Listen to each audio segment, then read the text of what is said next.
वन्देऽहं श्रीगुरुः श्रीयुतपदकमलं श्रीगुरुन् वैष्णवांश्च श्रीरूपं साग्रजातं सहगण रघुनाथान्वितं तं सजीवं साद्वैतं सावधूतं परिजनसहितं कृष्णचैतन्यदेवं श्रीराधाकृष्णपादान् सहगणललिता श्रीविशाखान्वितांश्च वाञ्छाकल्पतरुभ्यश्च कृपासिन्धुभ्येव च पतितानां पावनेभ्यो वैष्णवेभ्यो नमो नमः। हे कृष्ण करुणा सिंधो दीनबंधो जगत्पते गोपेश गोपिका कांत राधा कांत नमोस्तुते। तप्त कांचन गौरांगी श्री राधे वृंदावनेश्वरी वृषभानुसुते देवी प्रणमामि हरिप्रिय। नमो नलिननेत्राय वेणुवाद्यविनोदिने राधाधर सुधापानशालिने वनमालिने आपदां हरतारं दातारं सर्वसम्पदां लोकाभिरामं श्रीरामं भूयो भूयो नमाम्यहम्। नीलाम्बुजश्यामकोमलाङ्ग सीतासमारोपित्वामभागं पाणौ महासायक चारुचापं नमामि रामं रघुवंशनाथं।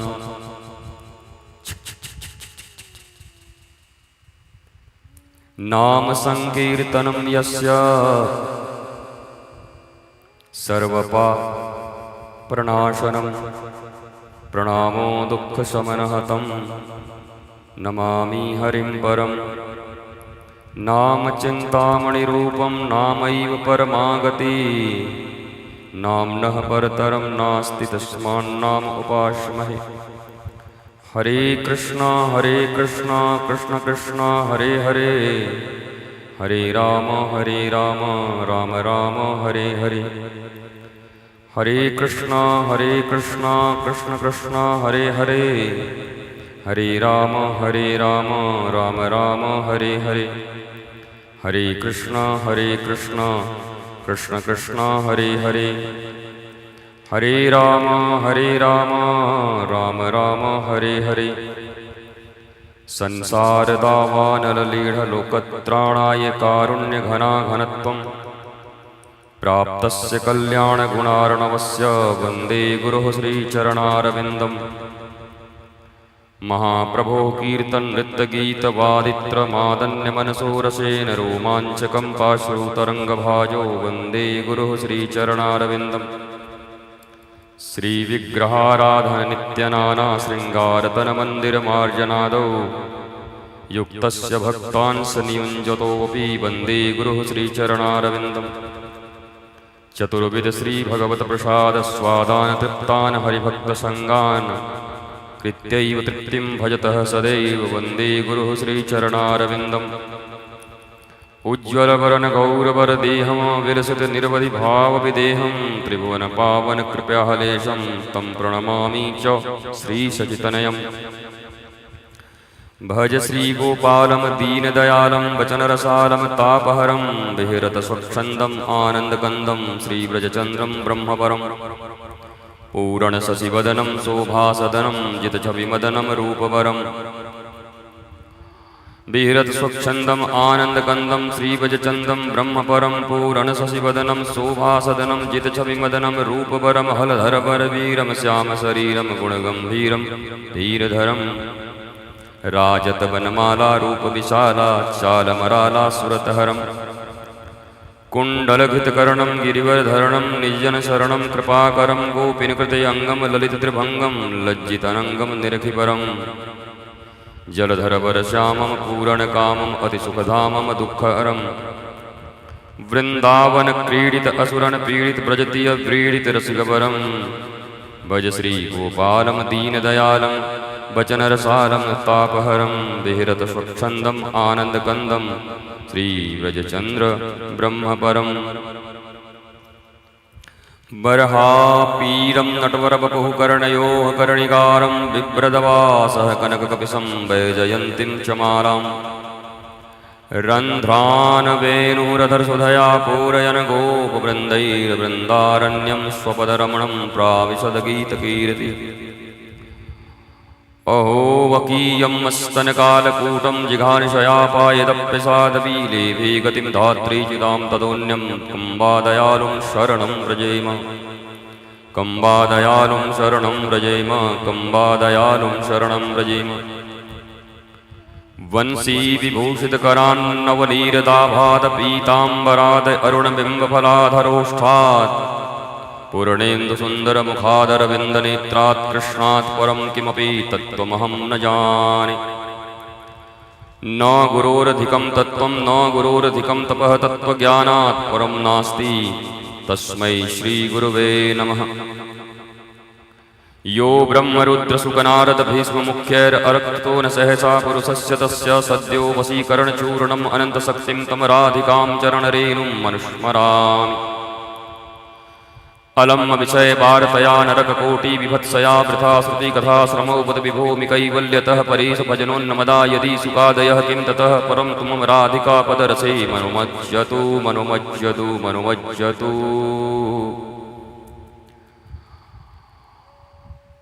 अहं भक्तपराधीनो हि स्वतंत्र इव द्विज साधु वीरग्रस्त्रदेवो भक्तैर्भक्तजनप्रिय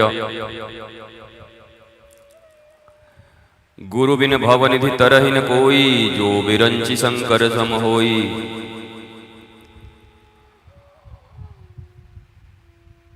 यह तन विष की बेलरी गुरु अमृत की खान शीश दिए जो सदगुरु मिलया तो भी सस्ता जान हरि कृपा तब जानिए जब दीन मनुज अवतार गुरु कृपा तब जानिए जब छुड़ा देवे संसार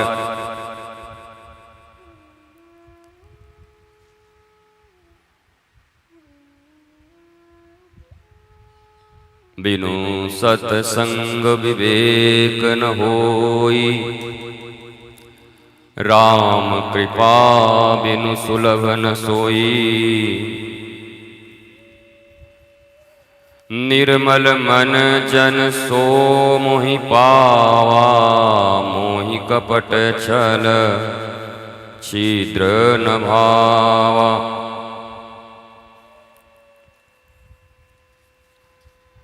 सच्चिदानंद रूपाय विस्फोटपत्यादि हेतवे तापत्रय विनाशाय श्री कृष्णाय वयं नुमः यं प्रव्रजन्तं मनुपीतपीतकृत्यं द्वैपायनो विरहकातर आजुहाव पुत्रेति तन्मयतया तरवोऽभिनेदुस्तं सर्वभूतहृदयं मुनिमानतोऽस्मि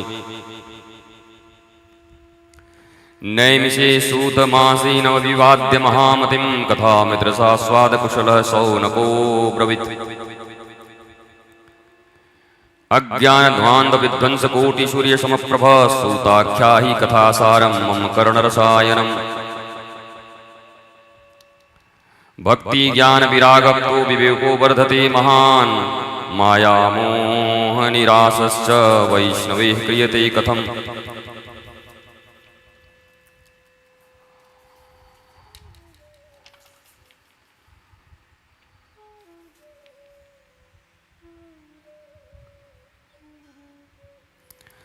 नमस्ये पुरुषं त्वामीश्वरं प्रकृतेः परम् अलक्ष्यं सर्वभूतानामन्तर्बहिरवस्थितं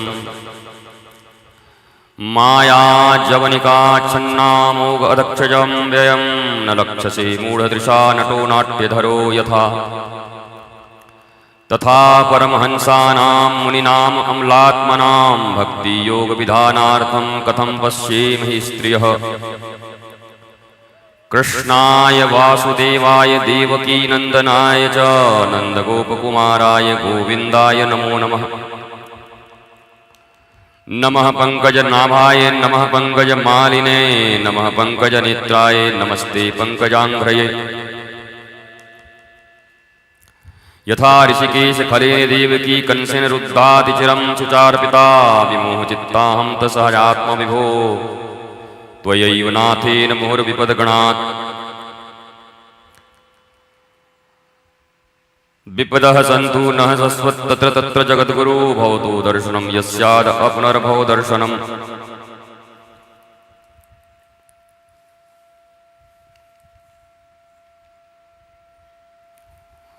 अनंत कोटि ब्रह्मांड नायक परात्पर परब्रह्म भगवान श्री राधा कृष्ण श्री सीताराम जी, अनन्य लाडले श्री हनुमान जी महाराज, भगवान के कृपा के आकांक्षित साधक जीवगण,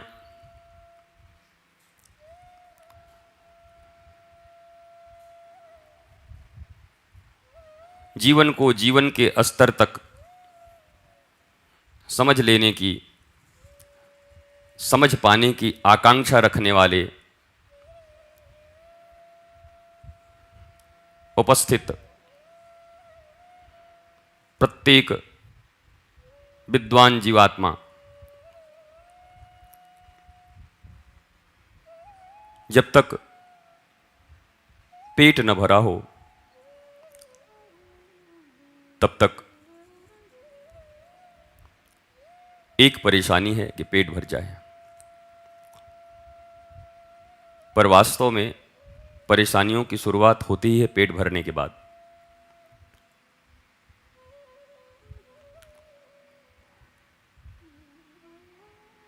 इस पृथ्वी पर अपने पेट को भरने, शयन मैथुन इत्यादि करने के लिए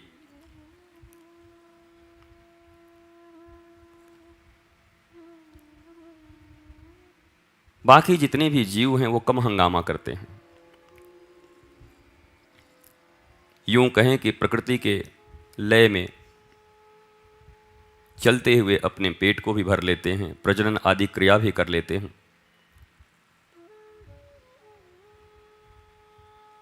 बिना प्रकृति को बर्बाद किए, पेड़ों को काटे, किसी चीज को बिना प्रदूषित किए, पृथ्वी के बाकी सारे जीव प्रकृति के साथ पूर्णतः लयबद्ध हैं। एक इंसान ही है जिसने विनाशकारी रास्ता चुना है। सारी पृथ्वी को, वायुमंडल को पॉल्यूटेट करने का जिम्मा किसी जानवर ने नहीं उठाया है। ये सबसे बड़े जानवर हम इंसानों का काम है।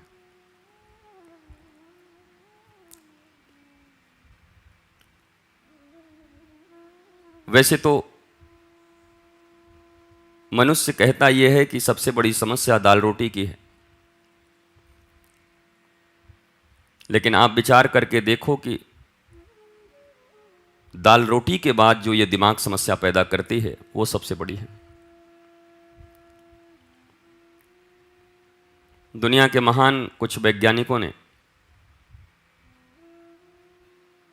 एक संभावना व्यक्त की है कि बच्चे के जन्म के समय ही अगर उसके ब्रेन का, दिमाग का आधा हिस्सा निकाल दिया जाए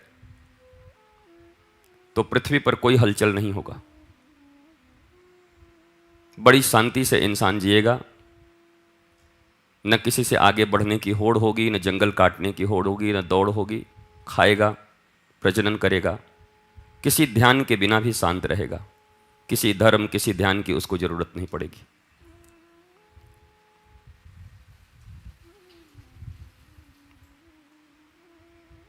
इसका अर्थ यह है कि वैज्ञानिक इस निष्कर्ष पर पहुंचे हैं, लेकिन यह बड़ा डरावना और भयावह शोध है, क्योंकि उसके बाद मनुष्य के संभावनाओं की समाप्ति हो जाएगी, मनुष्य होने की। मनुष्य जिसलिए मनुष्य हुआ है उसकी संभावना ही समाप्त हो जाएगी। अगर केवल शांति ही लक्ष्य है तो अपने बचपन में ब्रेन का आधा हिस्सा काम बन सकता है तुम्हारा, लेकिन लक्ष्य वो नहीं है। बुद्ध, महावीर, कबीरदास, तुलसीदास, फरीद रूमी,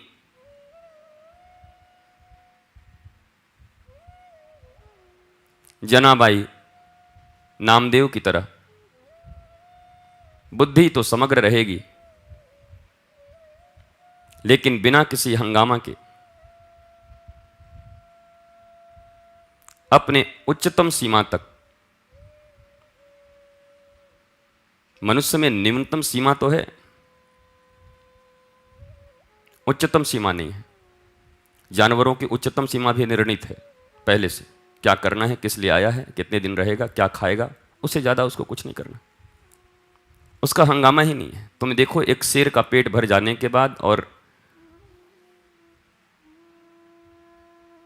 वो वासना भी, काम भी महीने में एक बार शेरनी के पास जाता है, स्वस्थ है वो, उसको जरूरत नहीं,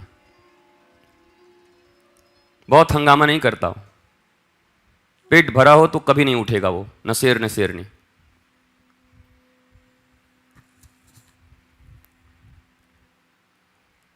लेकिन ये उन संभावनाओं को भी समाप्त कर देती है जो एक इंसान होने पर आपको मिलता है। तो श्रेष्ठता ये होगी कि महावीर बुद्ध की तरह आपके भीतर वह बुद्धि है,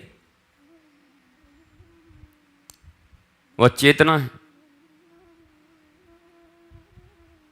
जिसके द्वारा आप अनंत संभावनाओं की खोज करते हुए भी परम शांत रह सकते हैं।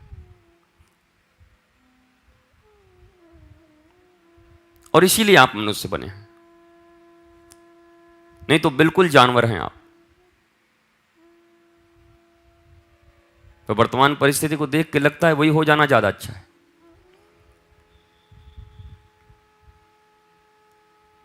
खाओ, बच्चा पैदा करो, चुपचाप शांति से घर में बैठे रहो, सोच ही नहीं है कोई, न किसी से ईर्ष्या है, न किसी से प्रतियोगिता है, न कुछ जमा करने की हवस है। दरअसल ये जमा करने की हवस कोई खराब नहीं है, बुरी नहीं है। कुछ न कुछ पाने का जो हवस है इंसान के भीतर, ये उसकी नैसर्गिक स्वाभाविक हवस है, होना ही चाहिए।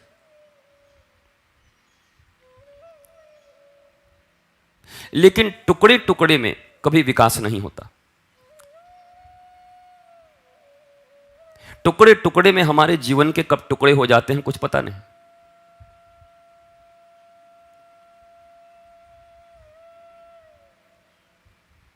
इंसान के विकास की प्रक्रिया टुकड़ों में नहीं, समग्रता, एक ही बार में, एक साथ। टुकड़े टुकड़े का अर्थ इतना ही है कि आज आपको 5 बाई 5 का एक कमरा दिया गया है, छोटा सा स्टूडियो, आप बंधे रहते उसी में। कल सरकार ने आपको 1 BHK दे दिया, आप खुश हो गए। कितने दिन के लिए? क्योंकि अभी 2 BHK भी है। साल भर के बाद आपका प्रमोशन हुआ और आपको 2 BHK मिल गया। कितने दिन तक? घर में आए, खूब कमरा सजाए, कितना बड़ा लग रहा है, देखो कितना आनंद आ रहा है, इसमें चुन्नू रहेगा, इसमें मुन्नू रहेगा, इसमें हम रहेंगे, अब जाके जीवन जीवन हुआ। 3 दिन। क्योंकि जिस किसी दिन अपने साहब के डुप्लेक्स बंगले से होके आओगे तो बड़ा गरीब महसूस होगा तुम्हें कि क्या मुर्गियों का जीवन जी रहे हैं दरबे में। असली आनंद तो कम से कम डुप्लेक्स में होना चाहिए, अपना होना चाहिए। और फिर तुम्हें किसी राजा का पैलेस भी दे दिया जाए, पूरा का पूरा। हम गए थे 100 कमरों का पैलेस देखने के लिए चुरू में। हमने सिर्फ हवेलियां ही देखी 15-20 दिन तक, बड़ी बड़ी हवेलियां। हवेली से अगर इंसान सुखी हो जाता 100 कमरों के हवेली से, तो सेठ बेच क्यों रहा था? उसको तो परम सुख मिल गया था।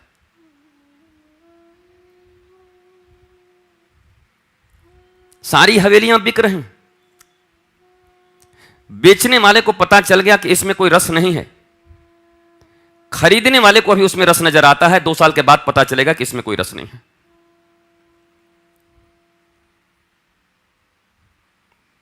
इंसान थोड़ा सा भी अपने भीतर जाकर अगर बोध को जागृत करे तो उसे कुछ करने की जरूरत नहीं, वो सब कुछ क्रिस्टल क्लियर देख सकता है, अपने भीतर भी और बाहर भी, कि जिस सुख की प्राप्ति के लिए मैं जहां जाना चाहता हूं, यह बंदा इसको छोड़ना क्यों चाहता है।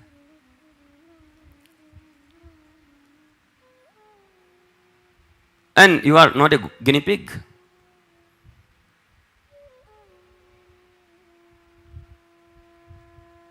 तुम जानवर नहीं हो जिस पर सभी दवाइयों का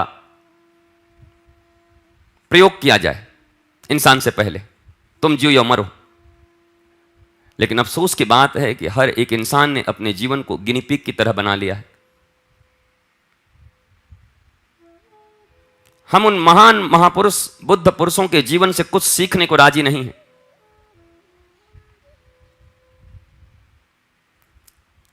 हम छोटी से छोटी मूर्खता करके जूता खा के ही सीखना चाहते हैं।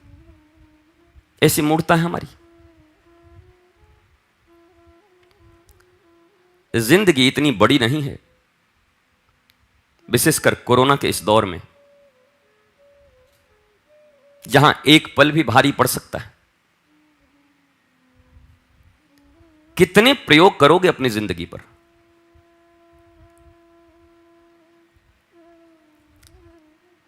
अब यह जिंदगी प्रयोग करने के लिए नहीं, अब यह जिंदगी जीने के लिए। पर यह भी जरूरी है कि उसके लिए एक निश्चित राह होना चाहिए, एक बोध होना चाहिए।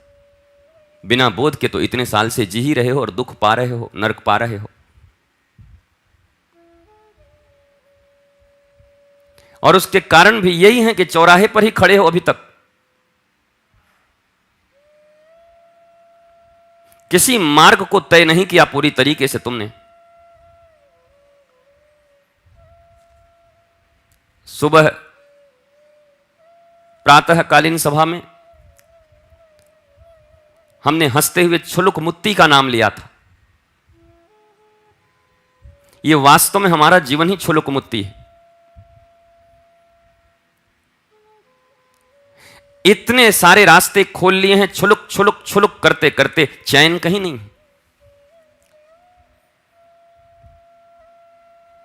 संपूर्णता कहीं नहीं है, समग्रता का एहसास कभी नहीं है।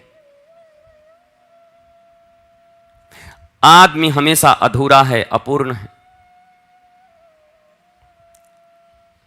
आदमी हमेशा दुखी है, आदमी हमेशा इंफीरियरिटी में है।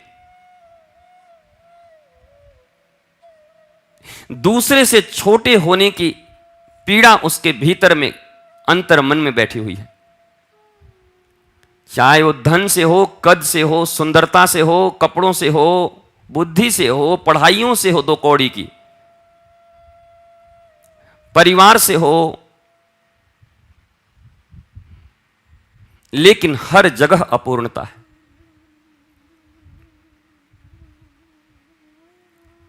किसी भी एक चीज से तुम अपने भीतर में संपूर्णता का एहसास नहीं कर पा रहे हो।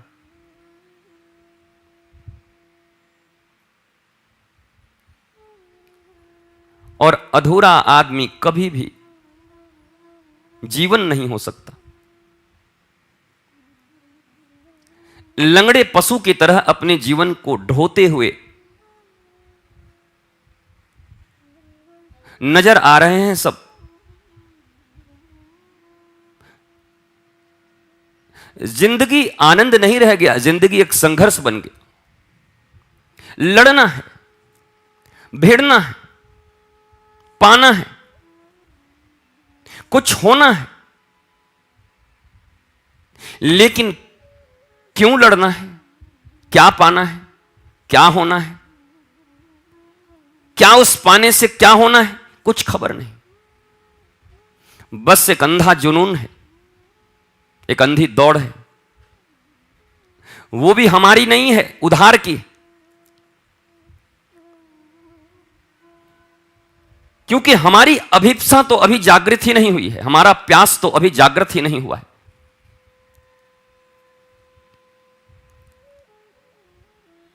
जिस घर में तुम बैठे हो उस घर में आग लग जाए तो तुम किसी पंडित, पुरोहित, किसी गुरु, किसी ज्योतिष से ये पूछने जाओगे कि आग लगने पर क्या करना चाहिए? कि अपने समग्र प्राणों के साथ तुम उस आग के जगह को छोड़कर अपने प्राण को बचाना चाहोगे? या मुहूर्त दिखवाओगे या किसी को फोन करोगे कि घर में आग लगने पर क्या किया जाता है?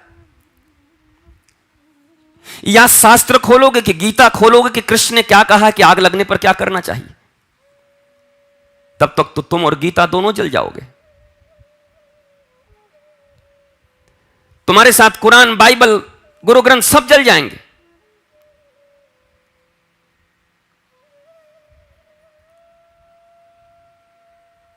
जीवन की कला, संपूर्ण जीवन किसी शास्त्र में नहीं है, संपूर्ण शास्त्र तुम ही हो। चलते फिरते जीते जागते शास्त्र तुम्हारे भीतर है। ये जितने मोटे मोटे शास्त्र तुम देखते हो, इसके तुम प्रैक्टिकल या मैं कहूं कि डेमो, ये अक्षरों में है, तुम चलते फिरते हो। इन शास्त्रों में दुखों का वर्णन है, दुख तो तुम महसूस कर रहे हो, पढ़ने क्या जा रहे हो? मैं दुखी हूं यह जानने के लिए शास्त्र पढ़ने की जरूरत है? मैं हर पल दुखी हूं। दुख का कोई ठिकाना नहीं इस लॉकडाउन के कारण।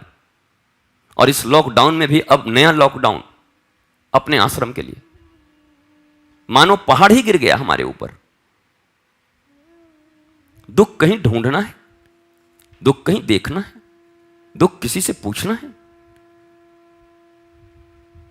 हर पल उसी का एहसास है।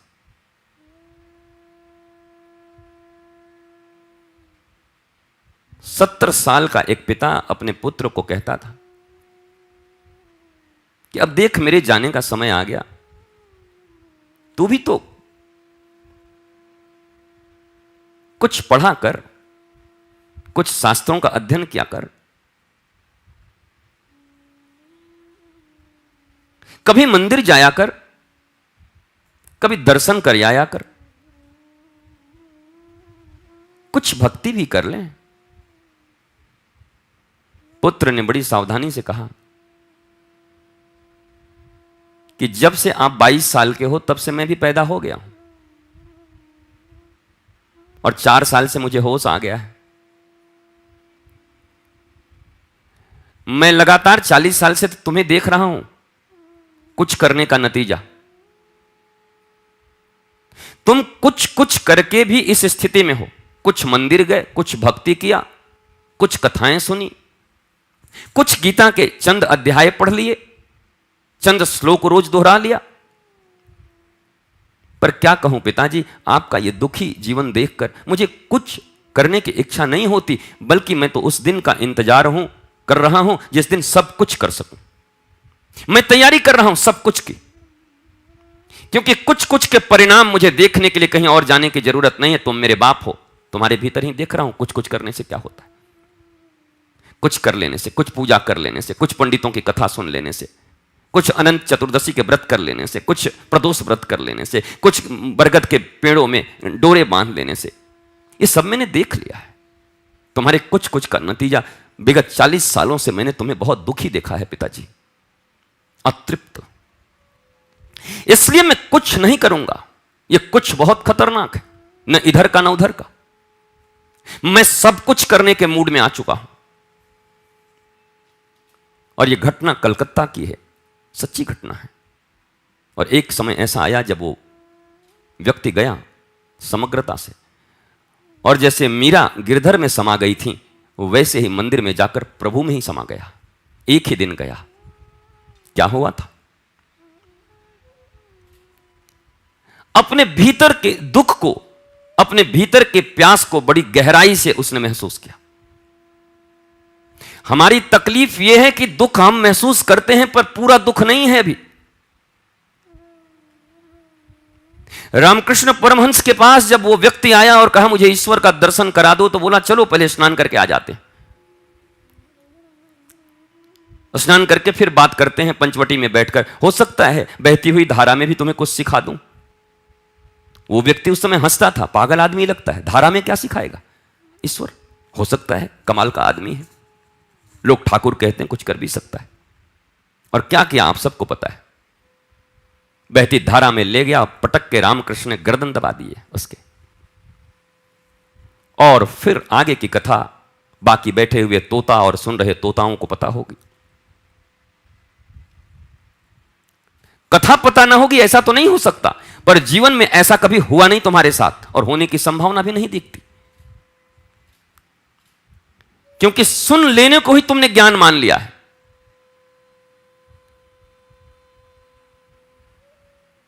क्योंकि काले अक्षर भैंस बराबर पढ़ लिए, मात्र पढ़ लेने मात्र को ही तुमने भागवत गीता, भागवत, रामायण, वेद, शास्त्र, उपनिषद मान लिया है तुमने।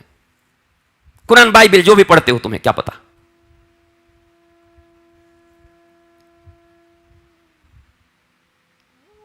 पर तुम्हारे भीतर में कभी गहरी अभिप्सा अभी तक उत्पन्न नहीं हुई।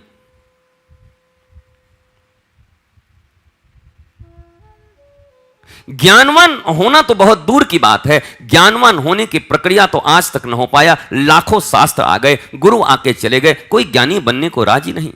कारण एक ही है, अपनी अज्ञानता का पूर्ण बोध नहीं। पढ़ाई तो पहले अज्ञानता की होनी चाहिए कि हम कितने अज्ञानी हैं, कितना गहरा दुख है हमारे भीतर।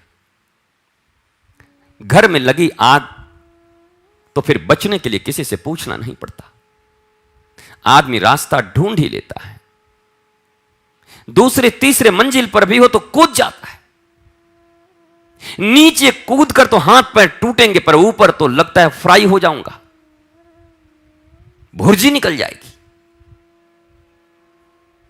तुम्हारे भीतर अभी पूरी आग लगी नहीं है। अभी भी तुम छोटे छोटे 1 BHK से लेकर 2 BHK से लेकर डुप्लेक्स में फंसे हुए हो। तुम्हें लगता है कि शायद कहीं पूर्ण सुख होगा यहीं पर, और यही कारण है कि तुम्हारी वो यात्रा अभी तक प्रारंभ ही नहीं हुई है जहां पर पूर्णानंद की प्राप्ति होती है। पहुंचने की बात तो छोड़ो, अभी तो यात्रा ही प्रारंभ नहीं हुई। अभी तो पहले माइलस्टोन भी नहीं आए। इस जीवन से पूर्णतः दुखी होने का अनुभव जिसके पास आ गया है, उसे ईश्वर के पास जाने से, या ईश्वर तो उसके भीतर ही है, उसे ईश्वर होने से कोई रोक नहीं सकता।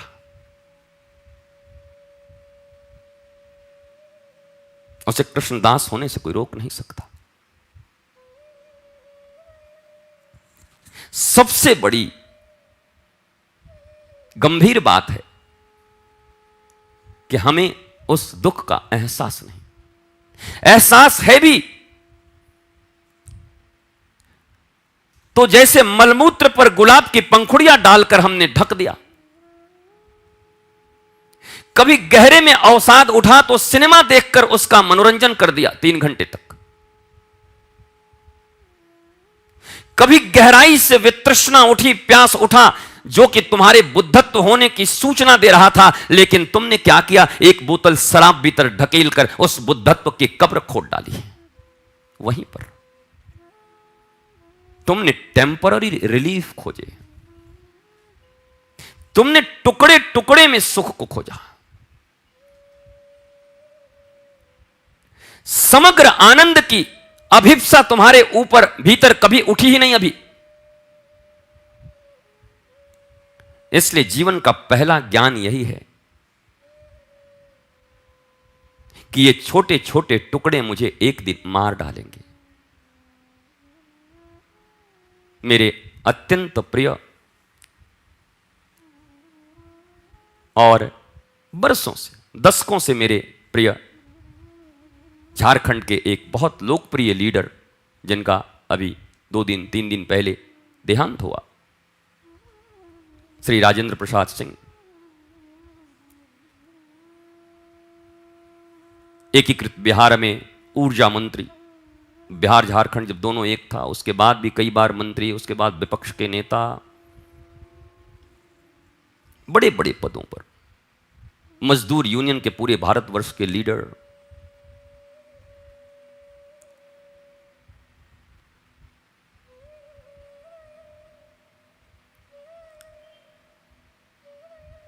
ये जीवन बड़ा क्षणभंगुर है।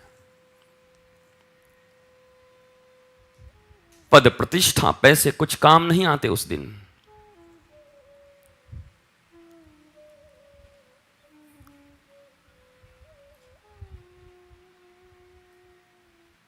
आदमी नेक थे, उनकी नेकी जरूर उनके साथ गई है, धर्म में है, धर्म गया होगा, बाकी तो कुछ न गया।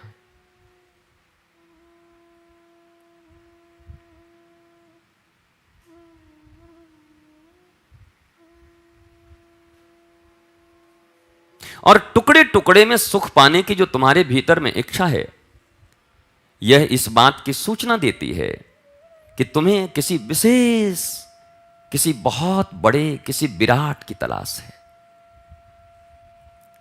नहीं तो तुम संतुष्ट हो जाते। अपने जीवन के ऊपर अध्ययन करके देखो, अपने पड़ोसी के जीवन पर अध्ययन करके देखो, अपने जीवन में किसी धनवान को जानते होगे तो उसके जीवन पर अध्ययन करके देखो, अपने जीवन में किसी विद्वान को जानते होगे तो उसके ऊपर करके देखो, किसी यशवान को, प्रतिष्ठावान को जानते होगे तो उसके जीवन को देख के समझो, किसी बहुत बड़े एथलेटिक्स में भाग ले रहे एथलेटिक महापुरुष को जानते होगे तो उसका जीवन देख लो, किसी से मित्रता हो, आसपास में देखने का अवसर हो।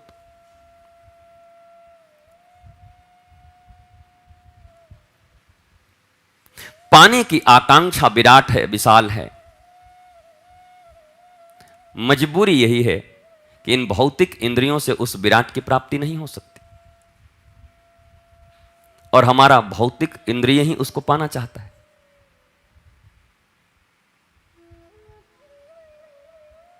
हमें ऐसा लगता है इन इंद्रियों से ही सब कुछ महसूस किया जाता होगा, तृप्त हुआ जाता होगा। ये दुनिया की पहली भूल है इंसान की।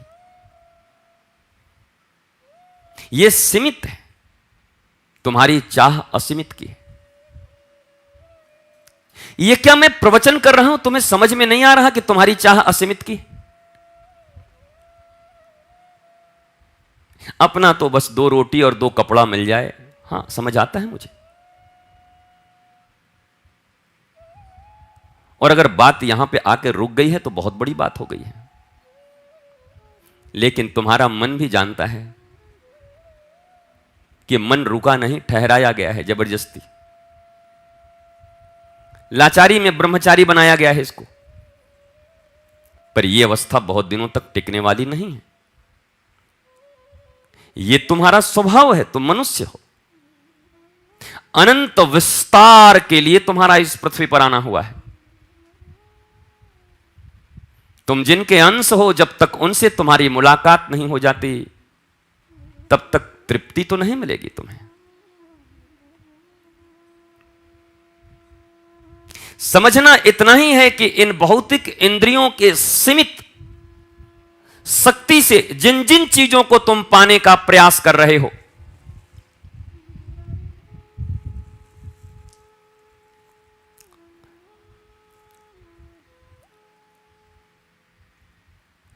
इन इंद्रियों के टॉप मोस्ट वस्तुओं को पा लेने के बाद भी तुम्हारे भीतर आज जो है इससे ज्यादा बेचैनी होगी, इससे ज्यादा व्याकुलता होगी, इससे ज्यादा डिप्रेशन में होगे, बड़े पगलेट टाइप के इंसान होगे तुम। बस यही होगा कि लोग धनी पागल कहेंगे, पर पीड़ा बहुत ज्यादा होगी तुम्हें कि सब होने के बाद भी सुखी क्यों नहीं हूं। हालांकि मन ये मानने को कभी तैयार नहीं होता कि सब होने के बाद भी, ये भी मान ले तो बात बन ही जाए। तुम्हें इस पृथ्वी का राजा बना दिया जाए तो तुम संतुष्ट हो जाओगे? मुंह है चमड़े का, हां कह दो नहीं, तब तुम्हें मंगल ग्रह चाहिए, फिर चांद पर तुम्हें कब्जा चाहिए। और यह बात बुरी नहीं है, मैं यही तो कह रहा हूं कि तुम्हारी चाहत अनंत है। तुम मनुष्य हो इसीलिए तुम्हारी यह चाहत है, तुम निरे जानवर नहीं हो। जानवर होते तो बड़ी क्षुद्र चाहत होती, मैं तो कहा पेट भरा और मामला खत्म। रामकृष्ण से जैसे पूछने आया कि मिला तो खाए नहीं तो भूखे सो गए, बोले तो कुत्ते का काम है, कुत्ता थोड़ी तुम इंसान हो। कुछ बड़ी विशाल की चाहत है, विराट की, ऐसे विराट जो इन आंखों से देखा नहीं जा सकता, इन चमड़ों से स्पर्श नहीं किया जा सकता, इन घ्राणेंद्रियों से उसकी सुगंध नहीं ली जा सकती, इन कानों से सुना नहीं जा सकता उसे, इन जिह्वा से उसके रस नहीं लिए जा सकते, इस जिह्वा से उस सत्य का वर्णन किया नहीं जा सकता। ये सब उपमाएं हैं। जितनी डोर है उतनी ऊपर पतंग उड़ रही है बस, पर आकाश भी अनंत है और पतंग को भी अनंत उड़ना चाहिए, तुम भी अनंत हो। इसलिए जब कोई कहता है कि इसको तो कभी संतोष ही नहीं है, मैं कहता हूं यही तो इंसान होने की पहचान है, संतोष नहीं है। संतोष हो गया तब तो तुम जानवर हो। कुत्ता तभी तक चिल्लाता है जब तक भोजन न मिले। तुम्हारे घर का मिट्ठू तभी तक चिल्लाएगा, कटोरा पटकेगा ऊपर, टायर टूर कैर कुर, दे दो चना खिला दो, मिर्ची खिला दो, उसके बाद वो भी। मैंने तोतों को भी झूपते हुए देखा है। इंसान झूपे तो झूपे कई बार, बंदर को मैंने कई बार देखा है। मैं जब परिक्रमा करने जाता हूं तो सुबह सुबह भोर में ऐसे ऐसे करके, उसको डर भी रहता है कि पता नहीं कोई आया तो नहीं, फिर देखता है कोई नहीं है, फिर ऐसे करके। मैं एक बार शिमला में था, वो वीडियो भी मेरे पास, अब पता नहीं है कि नहीं, बहुत पहले, उस समय में नोकिया का वो फोन आता था, सबसे नया नया आया था वो, उसमें मैंने बनाया था मॉडल। तो मैं जिस गेस्ट हाउस में था तो ऐसी शीशे की खिड़की थी, एकदम खिड़की के पास आ गया। और ये बहुत वर्ष पहले की बात है, उस समय रामदेव बाबा का इतना जोर था नहीं, एकदम उसी स्टाइल में बैठ के। बाद में मैं देख के मिलाया, हम की तो बहुत बड़ा साधक लगता है। और बैठे और वहां पे आके बैठा और ऐसे ऐसे ऐसे करके देखे, और मैं एकदम पास हूं। अच्छा, ज्ञान उसको भी हो गया था कि शीशा है बेटा, ना तू मेरा कुछ कर सकता है ना मैं तेरा। मैं मौज ले रहा तो वो भी मौज ले रहा था, उसको पता है मैं नहीं काट पाऊंगा, और मैं ऐसे करूं तो ऐसे करता था, पता है नहीं मार पाओगे, शीशा है। हम कही तो बहुत। तो काफी समय के वीडियो हमने बनाए हैं, अगर कहीं ना कहीं किसी लैपटॉप में हो तो देखना, उसको शायद मिल जाएगा। हिमाचल की कोई दौरे की 10-12 साल पहले की अगर कोई वीडियो मिले तो देखना। और घंटों उसके साथ क्रीड़ा हो रहा था, देख रहा था मैं। और फिर वो करते करते फिर थक गया, तो मैंने देखा, मैं अपना कुछ ऐसे ऐसे उसको दिखा रहा था, बोर हो गया, जैसे तुम लोग हो जाते हो कथा सुनते सुनते। तो अंत में देखा वहीं बैठे बैठे मैं शीशा पे ऐसे डिस्टर्ब करता है बिना मतलब का। तो मैंने कहा ना, चींटी देखो, बंदर देखो, जो मिले आनंद ले, सीखो, क्या करो। इतना बढ़िया बंदर आके बैठा हुआ है, सीखने का अवसर है, शिमला का गेस्ट हाउस है, और टीवी एक हाथ में, रिमोट एक हाथ नाक में, और चले जा रहा है। जिंदगी झंड हो गया क्या, मैं तेरी क्या, एक चैनल ढंग का नहीं है, क्या यहां पर ही चैनल होता है।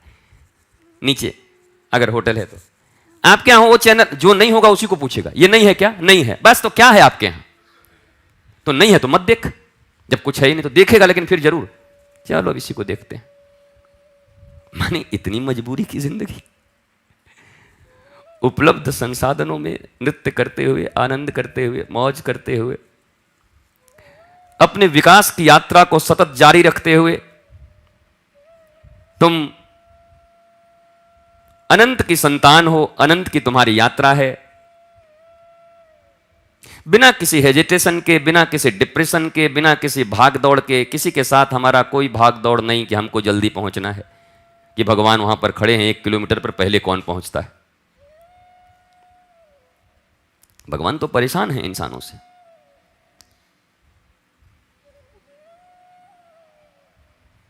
पूरी पृथ्वी थी, पूरे जानवर थे, भगवान बहुत आनंदित थे, किसी को कोई मतलब नहीं, अपने तरीके से सृष्टि चल रही है, जानवर हैं, भगवान चुपचाप। कोई जानवर मंदिर नहीं बनाया, जाके उनका खोपड़ी नहीं चाटा बना के। ये जब से हम आए इतना मंदिर बना के 24 घंटे खोपड़ी चाट रहे हैं उनका। अब बचा खुचा तो मैंने तुम लोगों को सिखा ही दिया है, और रात में भी मत सोने देना, हरे कृष्ण छोड़ना मत। भगवान सुनते हैं एक बार परेशान हो गए और उन्होंने कहा कि क्या करूं, कहां जाऊं इन नामुरादों से, पीछा कहां छुड़ाऊं, चैन नहीं लेने देते। एक आरती, एक दर्शन इनका बिना मांगे समाप्त नहीं होता। ये ससुरे भिखारी के औलाद हैं। तो बगल में किसी ने कहा कि नहीं ठीक, उनको लगा मेरी ही संतान है। अब गुस्से में भगवान बोल गए भिखारी की औलाद हैं, पर हम तो भगवान की संतान हैं। तो सारे देवताओं की मीटिंग करी भगवान ने, पूछा, कोई कुछ कहे, कोई कहे चांद पे चले जाइए, कोई कहे सूरज के पीछे छिप जाइए, कोई कहे पाताल में चले जाइए, कोई नहीं मिलेगा, इस ग्रह पे चले जाइए। भगवान ने कहा ये भगवान है, सब मालूम होगा उनको। नील आर्मस्ट्रांग आएगा चांद पे, छोड़ेगा नहीं ससुरा, वहां भी पहुंच जाएगा। भले ही सचमुच का न जाएं, पर अक्षय कुमार मिशन मंगल जरूर कर लेंगे। उनको पता था ये छोड़ेंगे कहीं नहीं। तब किसी एक सबसे बुजुर्ग, इसलिए कहता हूं बुजुर्गों का सम्मान करो, वृद्धों का, सबसे जो वृद्ध देवता थे धीरे से कान में कहे, ठाकुर जी एक ही उपाय है क्या? बोला इंसान के भीतर ही छिप जाइए। ये सारी दुनिया में खोजेगा, चांद तक जाएगा, मंगल तक जाएगा, पाताल तक जाएगा, पर अपने भीतर नहीं जाएगा ये खोजने को, क्योंकि इसकी आदत है बाहर झांकने की। और हुआ भी यही। सारी दुनिया खटखटा गए। वैष्णो देवी की सीढ़ियां पे सीढ़ियां चढ़ के टखने तोड़वा गए। ग्रीसिंग कम हो गई टखने की। त्रिपाठी का हमारे साथ रामेश्वरम जाके इतना जगह स्नान किया, 12 कुआं की 14 कितना 17-70 कुआं है। बोले सब कुआं पे स्नान करते हैं, और घुटना टेक टेक के, पहले ही से घुटना खराब था। वहां से आया तो बोला मेरा गुरुजी मेरा घुटना कुआं हो गया। वो तो अब तक रिप्लेस करवा लेता, मैं रोक के रखा हूं। मैंने 2 फोटो उसके पास भेज दिए, भारत के पूर्व प्रधानमंत्री अटल बिहारी वाजपेयी और शंकर दयाल शर्मा राष्ट्रपति। मैंने भूल के मत करवाना। अभी अनंत उपाय हैं तुम्हारे पास। अपने डाइट बदल दो, रहन सहन बदल दो, प्राकृतिक चीजों का उपयोग करो, सारी लुब्रिकेंसी वापस आ जाएगी। हड्डियों में क्षमता है कुछ खुद बढ़ जाने की। मेरे एक सन्यासी मित्र को मैंने टूटी हुई हड्डी को 1.5 घंटे में आंख बंद करके ध्यान से जोड़ते हुए देखा। मैं ये सब कहता नहीं क्योंकि लोग विश्वास नहीं करेंगे, मैं क्यों बोलूं। टूटी हड्डी ऐसे ही बैठकर 1.5 घंटे तक अनफिट।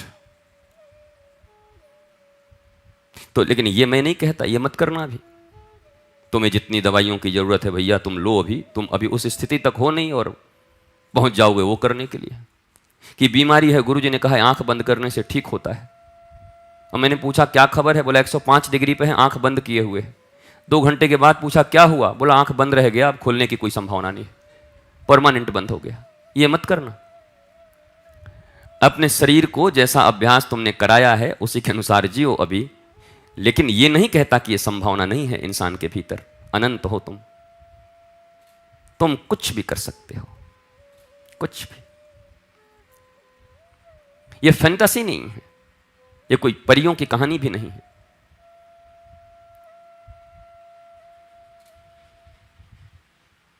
मिस्ट्री भी नहीं है, मिस्ट्री तुम्हारे लिए है।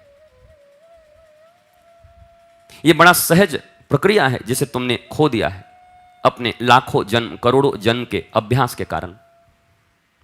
इसे गेन कर लेना बहुत सहज है।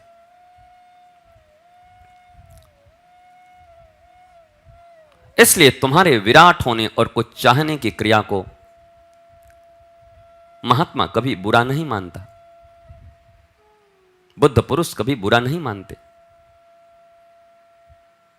तुम्हारी चाह अनंत की है, बस मिसडायरेक्टेड लव जिसे मैं कहता हूं। लव बहुत अच्छी बात है, बट मिसडायरेक्टेड। लव से अच्छा क्या हो सकता है इस संसार में?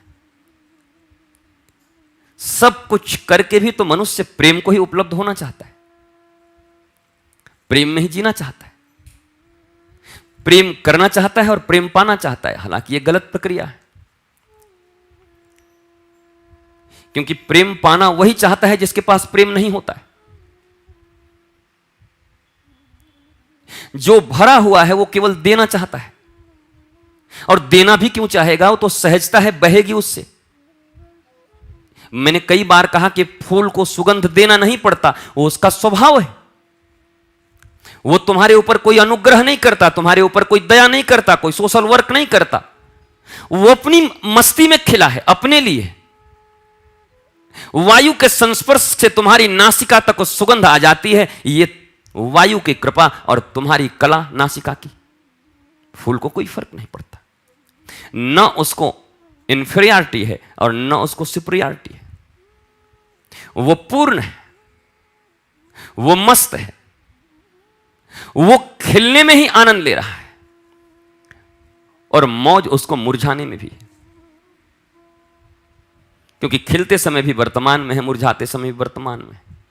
जब खिला हुआ था तब चिंता नहीं कर रहा था कि अब एक दिन के बाद तो मैं मुरझा जाऊंगा। अगर ऐसा फूल सोचे तो अपने चेहरे को याद करो, हम लोगों के चेहरे कैसे हो। कभी खिले हुए चेहरे देखें तुमने दुनिया में? क्यों नहीं देखें? तुम बड़े खिले हुए फूल हो, जवान फूल हो। अभी जब तक जिंदा हो तब तक तुम खिले हुए फूल हो। तुम्हें तो एकदम आज के खिले हुए गुलाब की तरह, कमल की तरह होना चाहिए, लेकिन सब मुरझाए हुए हैं। और इस मुरझाहट के कारण है कि कल मुझे मुरझाना है, यह सोच के मुरझाए हुए। मैंने कहा कि मृत्यु को याद इसलिए नहीं रखना कि तुम डरो और मुरझाओ। मृत्यु को याद इसलिए रखना है कि कोई एंजाइटी मत रखो, खुल के जियो, मौज करो। मैं खिला हुआ हूं, अनंत अनंत आनंद है मेरे भीतर में। भय मत रखना। लेकिन मृत्यु को याद न रखने से तुम्हारे भीतर आलस्य होगा, और तुम आज के इस समय के, इस वक्त के, इस सेकंड के, इस पल के खिलने का आनंद नहीं ले पाओगे, क्योंकि तुम्हें अमर जैसा लगेगा। अभी खिले हुए हो, कुछ और चाह रहे हो। फूल का खिलना ही उसके लिए सब कुछ है। तुम खिले हुए हो, तुम्हें और क्या चाहिए? और जो अनंत की यात्रा है उसे चलने दो भीतर की ओर। वो कोई हंगामा नहीं है, वो कोई किसी चार्टेड अकाउंटेंसी की परीक्षा नहीं है जहां 3% रिजल्ट आते हैं। यहां 100% रिजल्ट है। चूंकि कोई एग्जाम देता ही नहीं,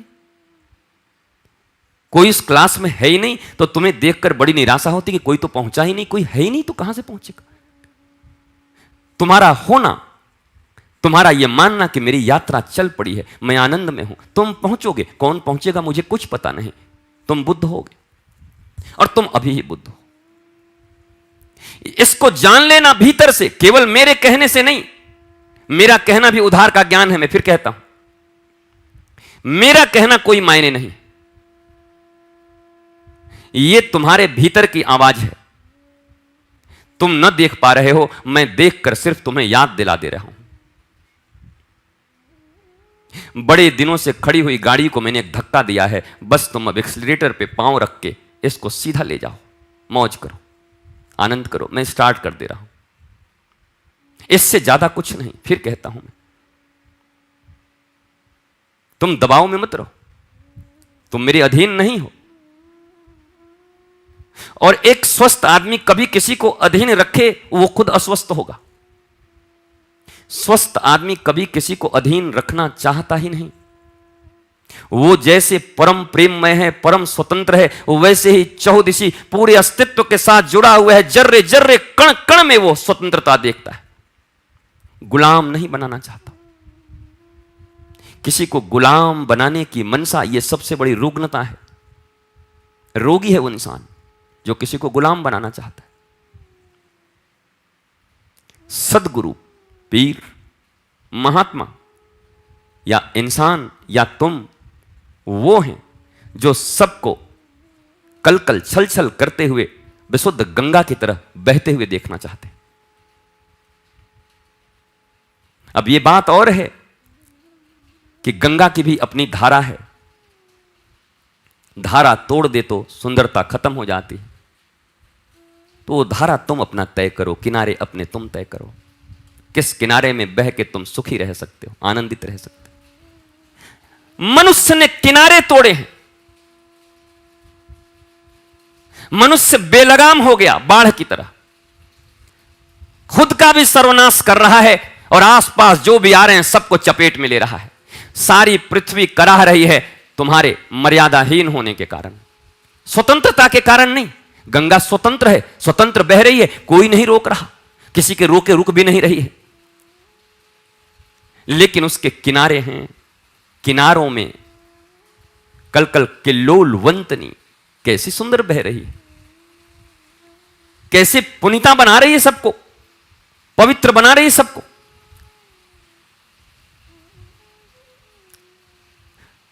इसलिए गुलाम बनाने में किसी सत्पुरुष का कभी कोई इंटरेस्ट नहीं रहा है, बल्कि तुम्हारी गुलामी से मुक्ति देने के लिए जो तुम मन के गुलाम हो, जिसने तुम्हें अनंत दुख दिए हैं, जिसने तुम्हें जानवरों के स्तर पर जीने के लिए मजबूर कर दिया है। जानवर से इंसान होने के एहसास और गुलाम से स्वतंत्रता की राह दिखाने का नाम ही सदगुरु है। पर तुम अभी अपनी वर्तमान स्थिति में खड़े होकर अपने मन से जब उनका तोल मोल करते हो तो तुम्हें लगता है कि मेरी स्वतंत्रता में यह बाधा है। इसलिए तो मैं कहता हूं, तुम अभी जिस स्थान पर हो वहां पर तुम्हारा भगवान भी कुछ नहीं, बल्कि आएगा तो गड़बड़ और हो जाएगा। मैं तो यह कहता हूं कि बहुत कृपा है कि तुम्हारे पास नहीं आ रहा है, क्यों कम से कम जिंदा हो। आते के साथ मांगोगे कि मैं अमर हो जाऊं, और वहीं रावण और हिरण्यकश्यप की तरह तुम्हारी मौत कल ही निश्चित हो जाएगी। यह बड़ी कृपा है, अनुग्रह है उनका, नहीं आ रहे इस वर्तमान स्थिति में। क्योंकि तुम हो जाओ, उसके बाद भगवान आए तो बात बन जाए। उससे भी ऊपर एक बात कहूं, जब तुम हो जाओ तो किसी भगवान की जरूरत क्या है। अब तो राम कबीर कबीर कहता हुआ पीछे भागेगा, अब तुम्हारे पीछे जाने की कहां बात है। घटना घट गई, इस अवस्था में हो, इसलिए तुम्हें लगता है भगवान मिल जाते तो मैं ये मांगता। मैं सत्य कहता हूं, तुम इंसान हो, उठो। तुम्हें जो आयाम दिए गए हैं अपने आयाम पे खड़े हो जाओ। पीछे कृष्ण आकर कहेंगे, आज मैं तुम्हें बंसी बजा के सुनाना चाहता हूं। तुम कहोगे, ठाकुर जी राधा रानी को सुनाओ ना, मैं बहुत आनंद में हूं। बुरा मत मानना ठाकुर जी, प्लीज ठाकुर जी।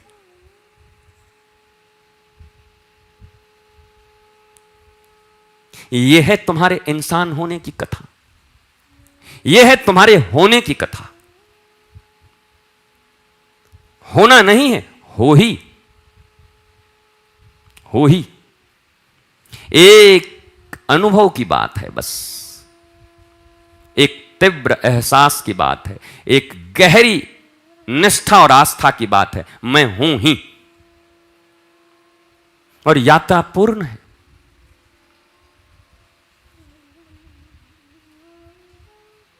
किसी वर्ल्ड कि बहुत बड़े मल्टीनेशनल कंपनी में सीईओ की जरूरत थी। विज्ञापन निकाले गए थे।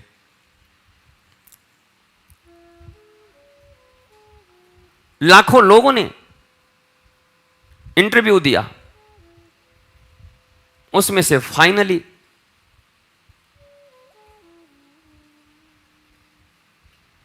5 लोगों का सिलेक्शन हुआ।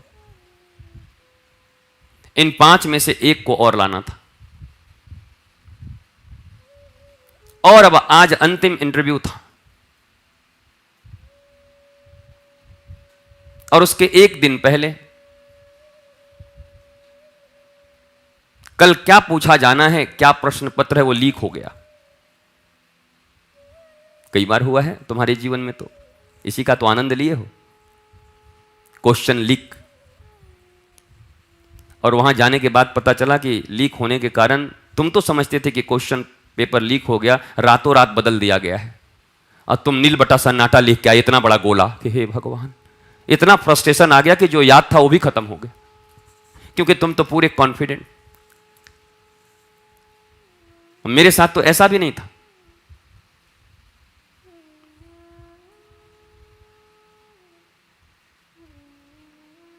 अब मैं वो सब कहना नहीं चाहता।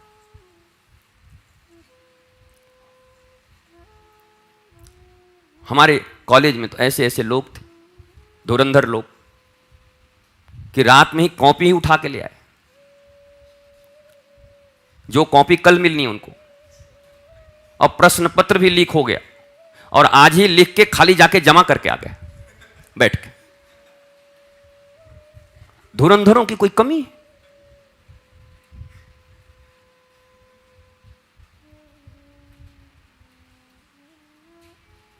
नहीं समझे? समझ के बस ऊपर का उस समय में उतना नहीं था कि हो सकता है तुम्हारी चोरियों के कारण हर पन्ने पे कोई मार्क लगा होता हो। ऊपर के जो होते हैं उसमें छपा होता है, तो अंदर का माल पूरा लिख के ले गया, वो ऊपर का निकाल के इसमें फिट किया, वो लेके आ गया, चकाचक नंबर पाया। और जो पढ़े पढ़े मरे थे उनका 22 नंबर आया और वो कॉलेज टॉप हुआ। अब पिताजी ने उसको मोटरसाइकिल दिलाई और जो पढ़ के मर रहा था उसकी साइकिल भी छीन ली उसके बाप ने कि नालायक तो साइकिल पे चढ़ने के लायक नहीं। ये है संसार की योग्यता उपयोगिता परीक्षाएं, सब निष्क्रिय, व्यर्थ। उन 5 को पता चल गया कि कल क्या प्रश्न मिलना है। प्रश्न यह था कि सबको एक विशाल हॉल में, किले में बंद किया जाएगा और बड़ा सा एक ताला होगा और ताला डिजिटल होगा। डिजिटल मतलब नंबर से खुलेगा।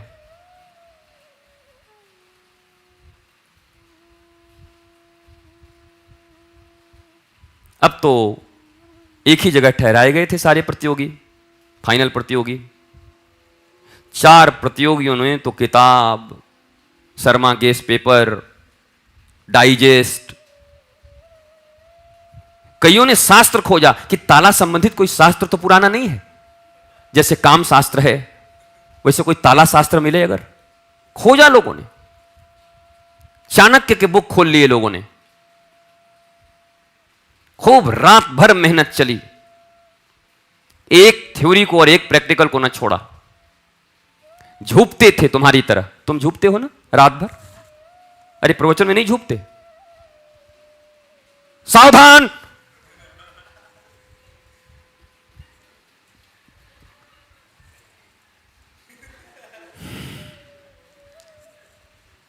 अव्यक्तानंद कभी भी जब सोने के बाद सावधान करने के उसके बाद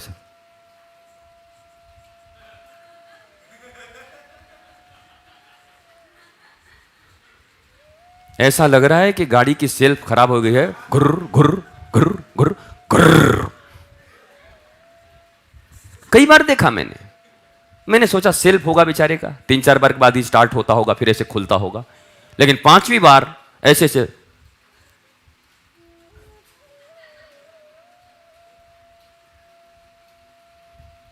कोई अन्य आदमी देख ले तो कहेगा बस बुद्धत्व के पहले की निशानी है ये आदमी इतना समझ चुका कि बुद्ध हो चुका है अब। निश्चित मानो मेरे जाने के बाद इसके चरणों में गिरेगा वो कि कैसा अनुभव हुआ जब आपको संबोधि प्राप्त हुई।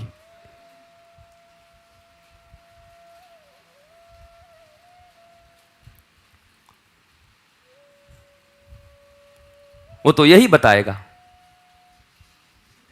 कि तुम संबोधि के चक्कर में पड़े हो, यहां सारे जिन्स छिन के लंगोटी प्राप्त हुई, संबोधि ढूंढ रहे हो, अच्छा खासा आदमी लंगोटी पे आ गया।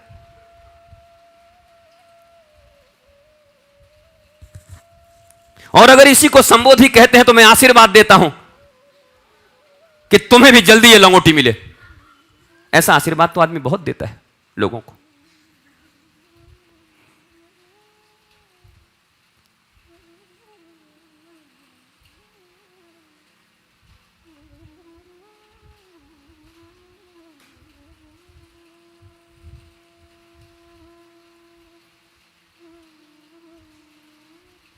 हमने सैकड़ों सालों तक प्रकृति को छेड़ा है, प्रकृति हमें छेड़ रहा है।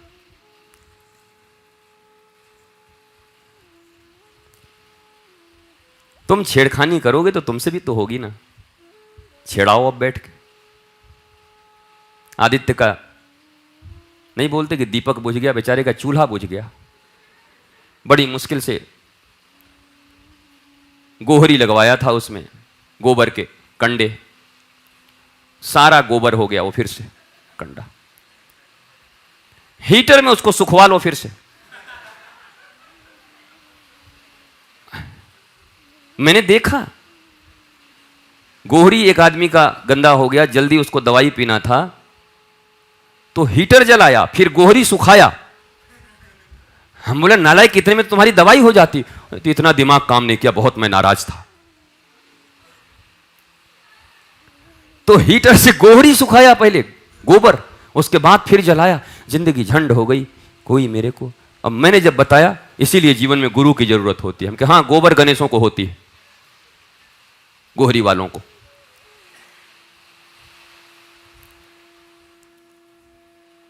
हमारे ब्रज में क्या रिमझिम करके बारिश हो रही है। फेसबुक वासियों,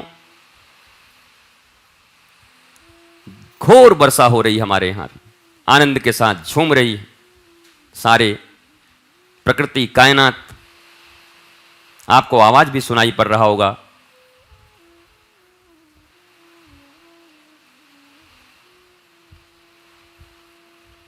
ऊपर में टिन लगा हुआ है। अगर आप चाहते हैं कि आवाज बढ़िया आए तो जल्दी इसकी व्यवस्था कराइए फेसबुक वासियों। हमारा क्या दो, हम तो सुखी हैं, हम तो साधु लोग हैं, हमें कुछ नहीं चाहिए।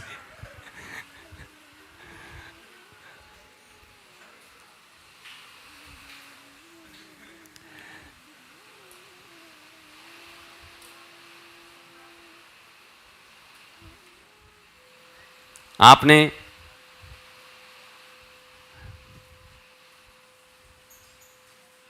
मौके पे धोखा देते हुए लोगों को देखा है।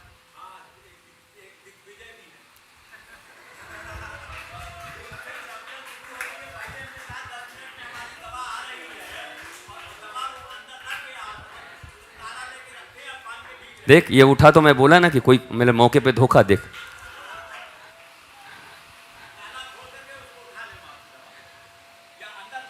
जाइए भाई दिग्विजय जी, दवा उठा लो।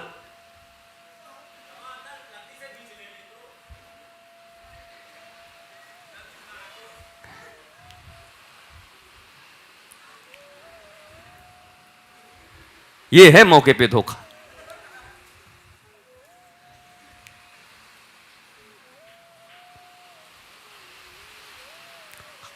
हम थ्योरी में विश्वास नहीं करते, हम प्रैक्टिकल लोग हैं। हम कथाओं में नहीं, डेमो देखते हैं।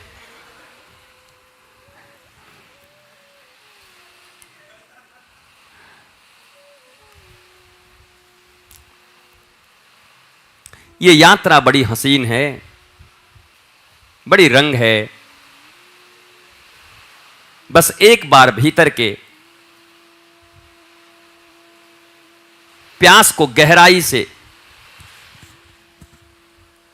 बिना सिनेमा गए, बिना शराब की बोतल भीतर डाले, बिना नशा किए, जो कुछ देर तक भूलने का प्रयत्न कर रहे हो, भीतर लगी इस प्यास को उठने नहीं दे रहे हो। मैं बस उतने दिन तक शराब के लिए मना कर रहा हूं, उतने दिन तक ये पिक्चर और किसी लड़के लड़की के साथ मन बहला लेने के लिए मना कर रहा हूं, जब तक भीतर उस संपूर्ण प्यास की खबर तुम्हें न मिल जाए कि तुम जल रहे हो।